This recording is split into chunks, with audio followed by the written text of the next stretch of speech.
guess what time it is. Collection update time. Have I got another stack of CDs in since we last talked? Yeah. Yeah. Yeah, collection update.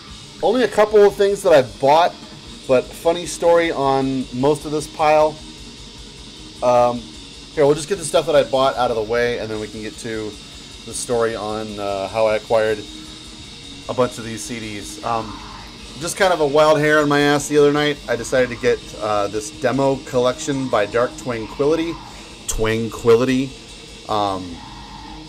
Just felt like I need to know where to figure out where to start with Dark Tranquility.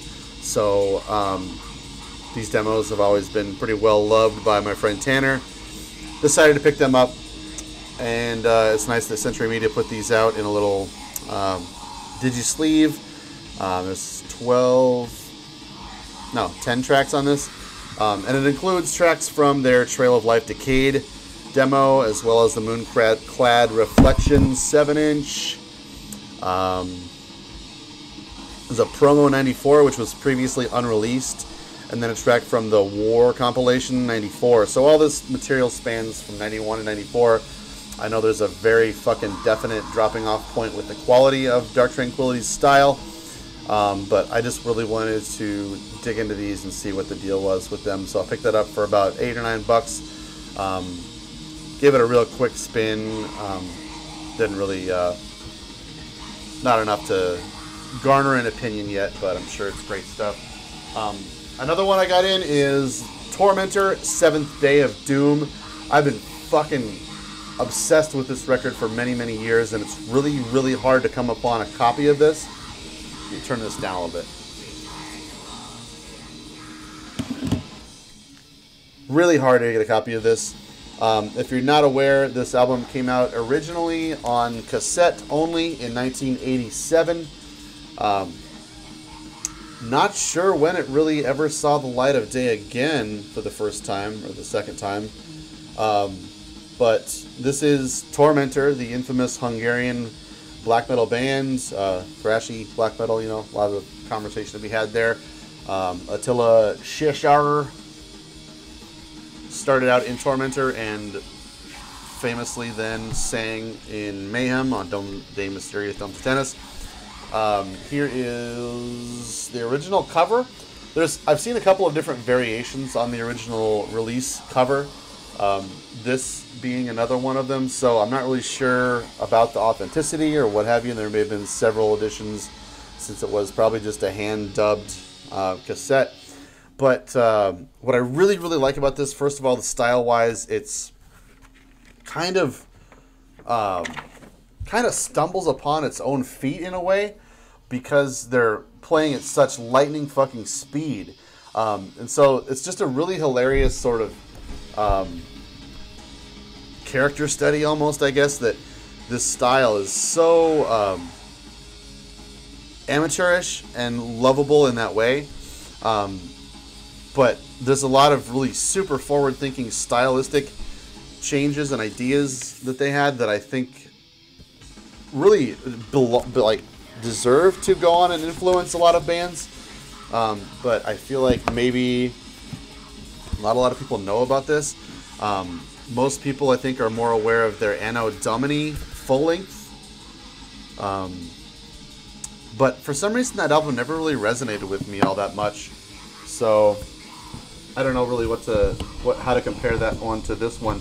But another thing about the recording, never re-sleeve on camera, fucker. I got it! Another thing that's really lovable about this record is that the sound quality is really fucking terrible. It's totally palatable. You can hear all the instruments. It sounds like it was recorded in a studio. In fact, it was in... I can't remember where it was recorded, but it sounds like it was recorded maybe to like a 2-inch DAT tape that was maybe demagnetized partially or something, or maybe like the tape actually got melted or something.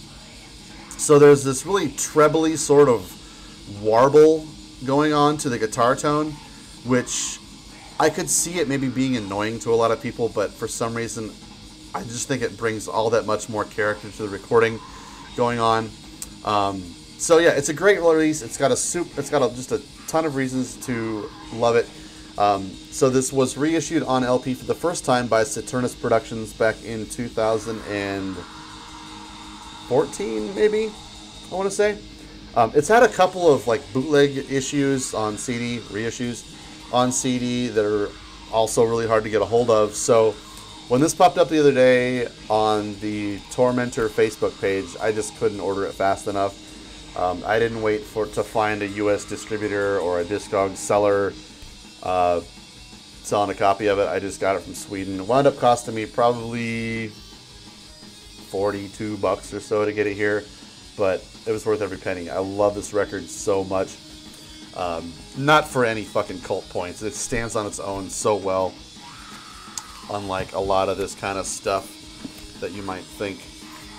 So, okay, this other pile over here,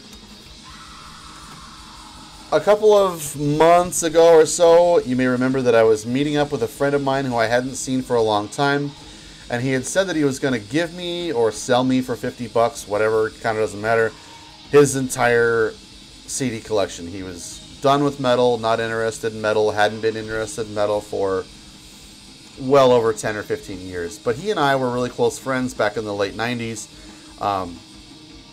And back then, I didn't feel like I was a record collector, but I bought a shit ton of metal because there wasn't internet to listen to it, and we just wanted to explore so much the genre that was just blowing our minds every weekend. So he and I would buy the same new releases quite often, but a lot of the time he would have a little bit more than I would because I was just working a part-time job at a grocery store, blew all my money on CDs, and just never had enough.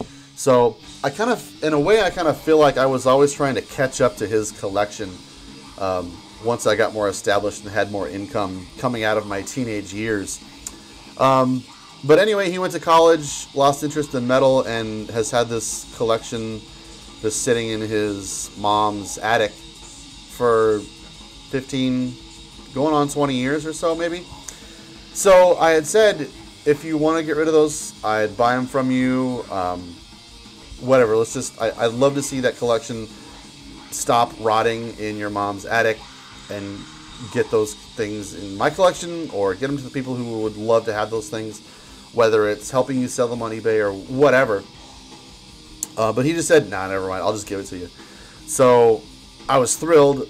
I would love to have his collection. But the other day we went to hang out again, and he said, well, I kind of want to go through everything and make sure that what I'm going to give you is what I want to give you. So he gave me a stack of stuff that he went through that he doesn't want to own anymore, and that's what I have. So I don't know, slowly but surely, maybe he's going to give me the rest of his collection or something. I should be seeing him again here in a week or two, and maybe I'll get the rest of it, some more of it, whatever. But anyway, so he gave me this whole stack of CDs, and I'm kind of floored, and it's super fun. What also, I guess, is super fun about this is how this is a collection that was curated back in the late 90s by a young dude with a very specific kind of style. And it's just kind of interesting to see these CDs all together in one space. That riff is so good. Our blood. By the way, we are listening to Thok of Rape and Vampirism. This is a side project featuring Lord Caphias of Ancient, which is a band I fucking never got into. I don't see what people see about that band. But this is just kind of a fun little weird release by Mordgrim. And this is one of the CDs that he gave me. I feel like they're kind of maybe nipping at the heels of Cradle of Filth in a way. But there's still a lot of charm going on here and some pretty good riffs. Just one of those things that I've always had a copy of. Anyway, a lot of the stuff I already had, so a lot of this is going to be doubles. So I'm going to have to find new homes for them. Thankfully, I've got some pretty great friends who adorn me and shower me with gifts, so I'm going to reciprocate with a lot of this stuff. So if you're watching, you know who you are, and this might be some of your possessions soon. So yeah, that's Thok of Rape and Vampirism. Next is Mythological Cold Towers with Sphere of Nebadon. This is a band that's always kind of fascinated me, but I feel like when I put it on, I just don't understand what they're going for or what they were thinking. This band is from Sao Paulo, Brazil, and they're playing kind of a Lovecraftian, maybe more Tolkien-esque death metal. But it's not really violent. It's very atmospheric. They're really trying to sort of conjure the grandeur of those epic fantasy tales, but play it in the style of a Brazilian death metal kind of band. It's interesting, but it's really, really challenging. And the last time I listened to it, a couple of days ago, I was scratching the fuck out of my head. I don't know what to make of this album. I have two of their other albums, and I feel the same way about them. So at least they're consistent. Next is The Gathering. This is one of their early records from '95. It's like a promo copy of Mandalion. Not really familiar with their early stuff, but I've always heard pretty good things. I've liked a couple of their records. The How to Measure a Planet was a pretty good album, but not a band I really listen to very often, but I've always been kind of curious about going back into their older stuff, and I think Mandalion is kind of the one that everybody says is pretty great. Let's see here. We'll keep the bands together. I actually bought this a couple of months ago for like $2 or $3 after Hugh Morgan, a sadly missed YouTuber, did a video about this album and how it is charmingly pretty awesome, violent, Swedish black metal from the late 90s. On Hammerheart Records, you can pick this up for like $3 or $4 and it's so fucking good. I feel like that kind of music is just so important to not forget because of how reliant that style is and those kind of bands were on writing good material, whereas I feel like today it feels like the material is almost incidental and relies so much upon production values and atmosphere and post-production rather than writing solid material. I could rant for fucking days about this, but I won't because there's a lot of good music out there. Next, I've got Sadistic Intent with Resurrection. This fucking release is so good. Gothic Records put this out, and it's just a 4-track EP. Famously, probably the most well-loved band that has yet to record a full-length album. Tell me if you have an opinion. What's the next release from Sadistic Intent that I should pick up? I've always loved this EP, but I've never managed to get anything else from these guys. If I like this one, what do you think I would like as a second purchase from these guys? So next is a band that we were super huge into back in high school, and one of the first metal bands I ever got into, which is kind of weird. You don't hear many people saying that when I first heard Anal Cunt, it was love at first bite or whatever. But seriously, these guys just struck a chord with me humor-wise. It was just the stupidest thing I'd ever heard, especially this album, which came out in '97. This just hit all the right chords for me when I was getting into metal and learning how to hate everybody at age 16, 17.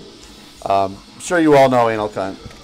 These two albums I used to have copies of. I'm not sure where they went, so I'm happy to have them reacquired in my collection. These I managed to hang on to all those years, so that's kind of cool that I have a couple more of their releases, but will I listen to these? I don't know. I do remember really liking this one, and the song I loved on here, I think Rusty Knife is the best song on here. I'm not sure if that's the one that was covered by what's that band called? Dead Infection? I think Dead Infection covered a couple of songs on this, and those covers are fucking great. I think they did a split with the California Disgorge, Cali Gorge